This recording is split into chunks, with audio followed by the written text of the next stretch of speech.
Hi folks, it's Lapp, and I like to read. Not really. You see, I like to read a lot of books sometimes whenever I'm really bored, or I simply just like stories.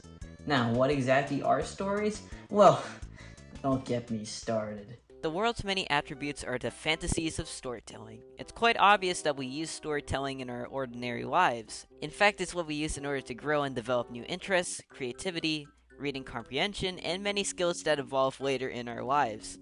I was flooded with many stories using the power of media, both long and short, and stupid to dumb. It was a wonder to see how each one had a different idea to tell. Where do these take place? Well, many people say they come from books, which are the primary use for storytelling. And yes, that's true, but it doesn't always have to be in the book. Games, TV shows, and movies can also have storytelling, which shows how limitless storytelling can be. And also, what's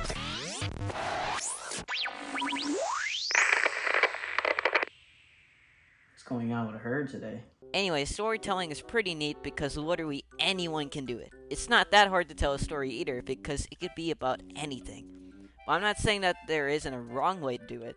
In case you forgot, a story is a string of events that forms a plot or narrative. The plot is especially important to a story because it shows the relevance and point to the told events.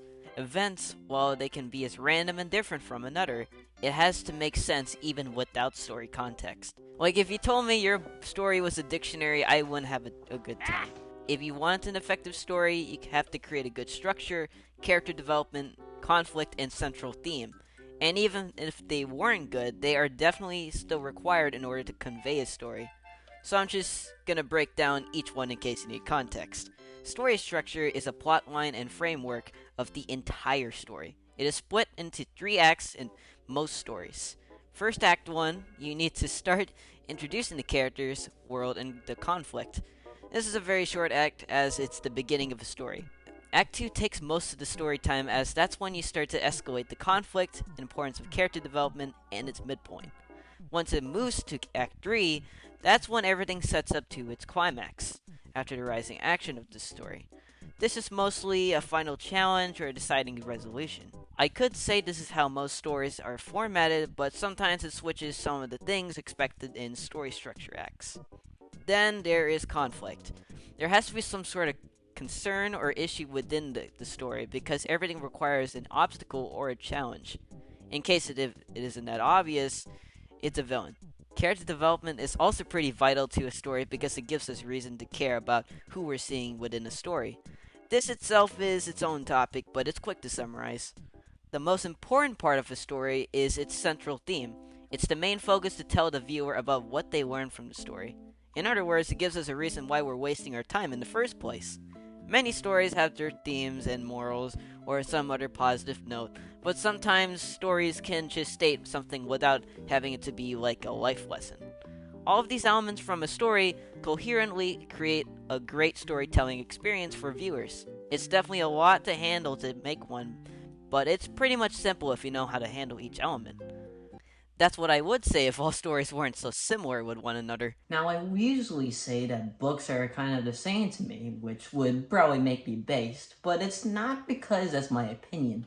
It's actually because they are literally similar.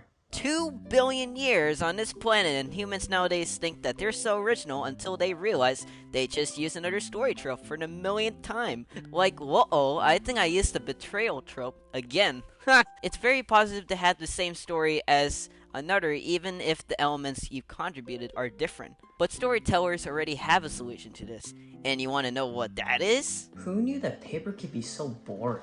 I think some people don't quite understand the point of storytelling. This is funny because many people also forget the importance of ideas. But I've already talked about it for 6 minutes and 37 seconds, so I'm not going to get into that. Remember how I said that a story requires a good structured character development, conflict, and central theme? Well, yes, but there are still other elements that manages the conveyance of a story. And what I'm saying is, the point of storytelling is to give a message to the viewer. Instead, they focus on the size or scope of a story.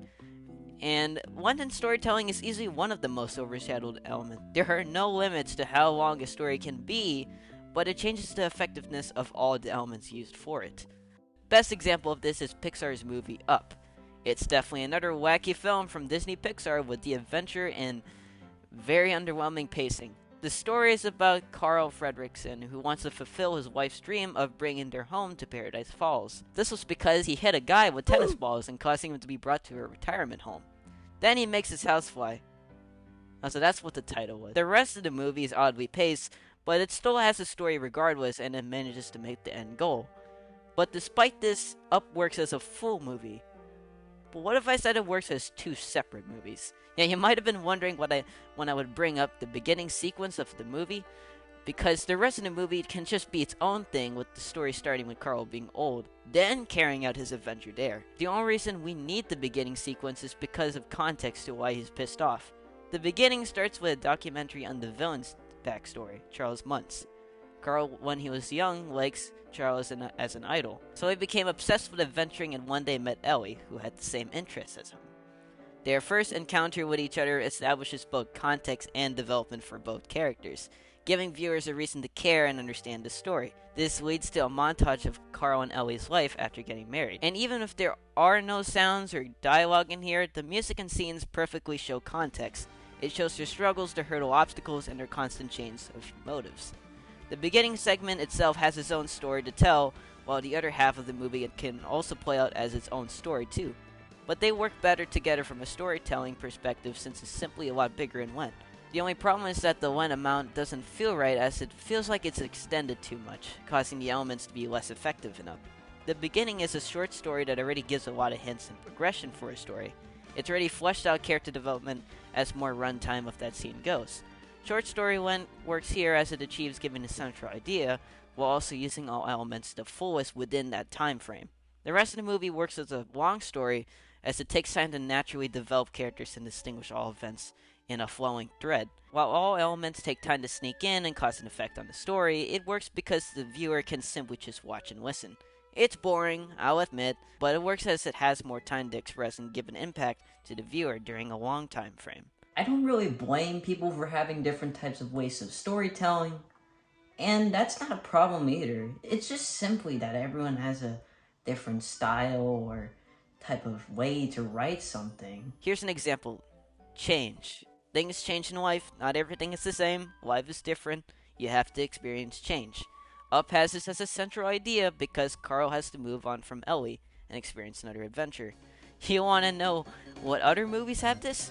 Monsters Incorporated, Cars 3, Toy Stories 1 through 4, Inside Out, How to Train Your Dragon 3, Shrek 2, Over the Hedge, The Croods, Hotel Transylvania, Arthur Christmas, and even the Emoji Movie. And yes, some have other central ideas, but they've probably been touched on other movies too. All of these have similar ideas, yet they manage to be distinct in their own way because they're all different. The way they convey their message might be unique from others, and their elements might be organized or created differently. The only reason storytelling falls flat sometimes is because of the way storytellers scale their size or scope of the story. Length in storytelling matters because it really tests the usage of elements created. Too much length would cause the story structure to be spread thin, while too little length would make the story structure feel unbalanced or too unnatural. It's not easy to know when length impacts a story, but it's better that storytellers are aware of this to prevent theirs from being in shambles. Well, that seems fine. In a sort of way, storytelling is pretty unique in a sort of way.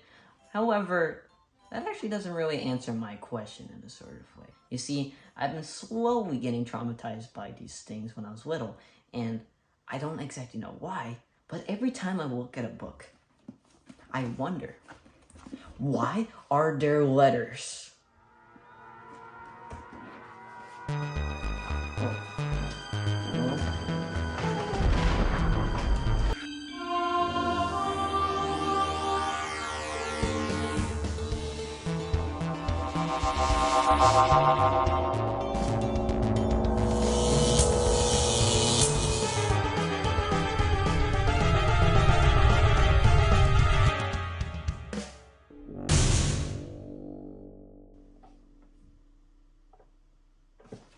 Is it over?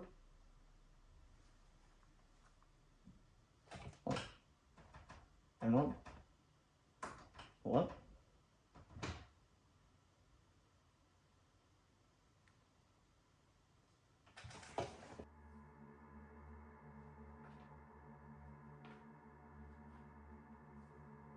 the heck? Where am I? Wait, is this? Ah!